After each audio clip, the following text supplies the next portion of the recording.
Assalamualaikum warahmatullahi wabarakatuh. Salam guru penggerak Angkatan 10 Kota Bandung. Alhamdulillah kita bisa bertemu kembali. Perkenalkan, nama saya Rosani Oktaviani SPD GR. Saya dari SDN 214 Perumnas Hijrah, calon guru penggerak Angkatan 10 Kota Bandung. Perkenalkan, ini adalah fasilitator saya, Bapak Rinaldi SPD MSI, dan pengajar praktik saya, Bapak Sandi Nur C Aditya SPD, yang selalu membimbing saya di.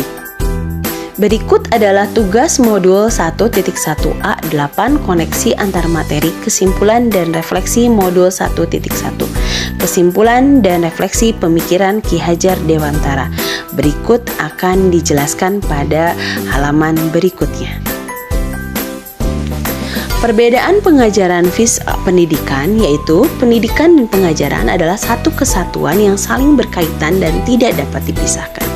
Menurut Ki Hajar Dewantara, pengajaran adalah bagian dari pendidikan.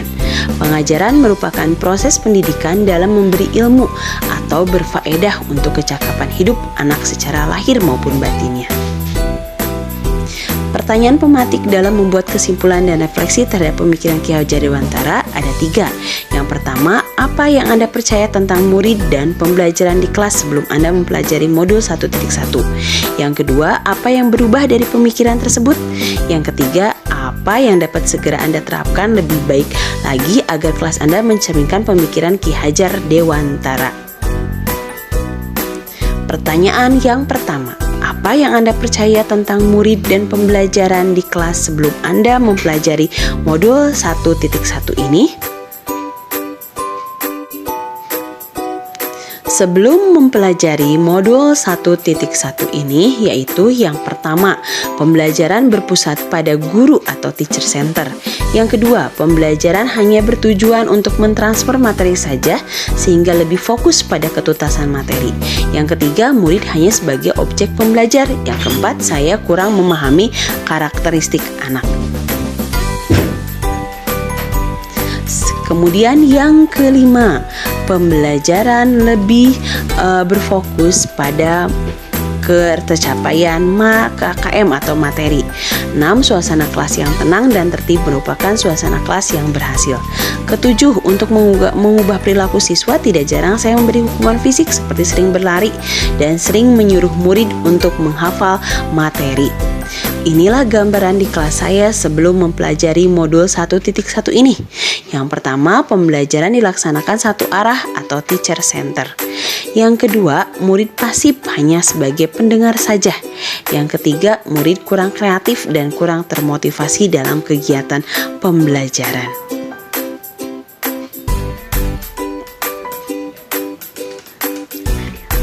Berikutnya yang kedua, apa sih yang berubah dari pemikiran atau perilaku Anda setelah mempelajari modul 1.1 ini?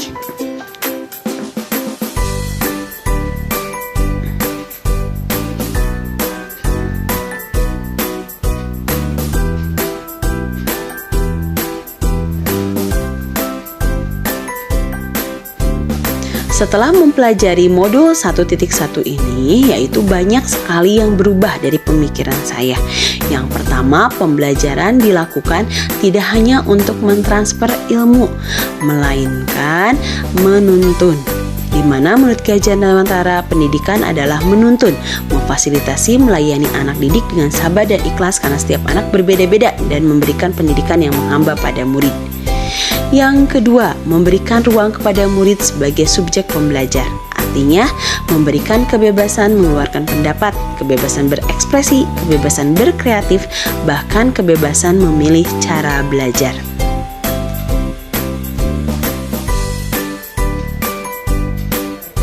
Berikutnya, yang ketiga, setelah mempelajari modul 1.1 ini, yaitu yang ketiga, memperhatikan target pembelajaran tidak hanya pada materi atau kognitif, melainkan pembelajaran diarahkan secara menyeluruh, meliputi berbagai aspek yaitu kognitif, afektif, psikomotorik, spiritual, sosial, dan budaya. Gambaran di kelas saya setelah mempelajari modul 1.1. Guru sebagai fasilitator melaksanakan pembelajaran yang menuntun. Murid lebih kreatif dan berani mengungkapkan pendapat, dan pembelajaran dilaksanakan sesuai kodrat alam dan kodrat zaman.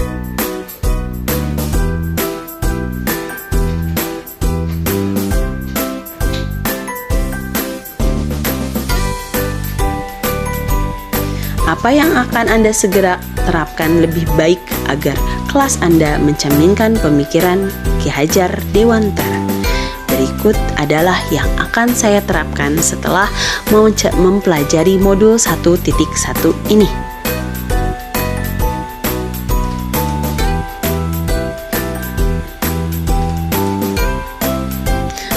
Strategi saya yang akan dilaksanakan setelah mempelajari modul 1.1 ini, yaitu yang pertama, memberikan pembelajaran yang berpusat pada murid. Yang kedua, menggunakan metode pembelajaran yang lebih bervariatif dan kreatif dengan tujuan memberikan pembelajaran yang menyenangkan untuk murid. Yang ketiga, lebih mengenal dan memahami karakteristik murid. Dan yang keempat, memberikan pembelajaran sesuai dengan kodrat zaman. Yang kelima, tidak akan memberikan hukuman kepada murid, melainkan memberikan introspeksi. Yang kedua, memberikan ice breaking untuk memotivasi proses pembelajaran agar lebih semangat. Yang ketujuh, melakukan refleksi di akhir pembelajaran untuk mengetahui kekuatan dan kelemahan selama proses pembelajaran berlangsung. Adapun kesimpulan setelah melakukan refleksi ini, yaitu pendidikan haruslah menuntun untuk mencapai keselamatan dan kebahagiaan murid seutuhnya. Yang kedua, pendidikan haruslah sesuai dengan kodrat alam dan kodrat zaman. Dan yang ketiga, pendidikan haruslah dilaksanakan secara berpusat pada murid, artinya student center. Terima kasih. Mudah-mudahan video pembelajaran ini menginspirasi. Salam guru penggerak.